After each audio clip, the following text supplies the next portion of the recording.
قلت لي انت مختلف على المدربين الاخرين. انا ليله الماتش نبقى ساهر ما نرقدش. والله برافو، صار تحضر معناها. هاي نحضر من بواته لبواته، انا نشوف الجواريت اش تشرب، تتبع في الريجيم ولا إيه؟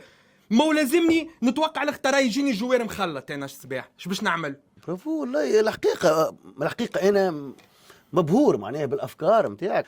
تقول انه برشا قاعدين يحطوا لك في العصا في العجله. اعطيني العجله وبعد حط العصا. يا ديني حط لي العجله، حط لي فيها العصا، اعطيني فرصتي، اعطيني فرصتي، اعطيني فرصتي. هاي نطلع فاصل. هاي باش اخذ فرصتك.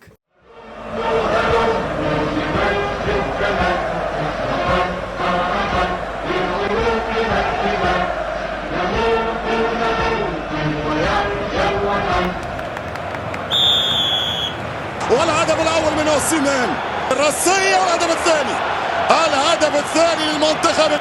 شنو هذه؟ شنو هذا؟ تو هذا معقول يا ربي؟ هذا معقول؟ جول نعم. شنو هذا؟ شنو فضيحه في تاريخ الكره الافريقيه. مش ممكن، مش معقول، مش ممكن، مش معقول. خطير. والهدف الثالث، الهدف الثالث من لقمان. التغيير الان للمنتخب التونسي. لا، ورقه حمراء، ورقه حمراء و6 شهور سجن. فماش كلام، فماش وليه؟ ودي شبيك مركون؟ اليمين نلعب ولا صفر ساعة بكفاء 12 مليون.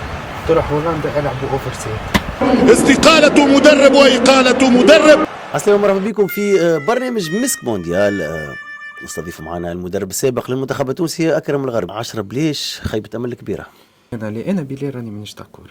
انا راهو بلال كي قلت لكم اعطوني فرصتي، مش معناتها اعطوني فرصتي، انا نفهم في الرياضيات الفرديه، بوكس تو بوكس، رمي الجله، جربني في الباديل.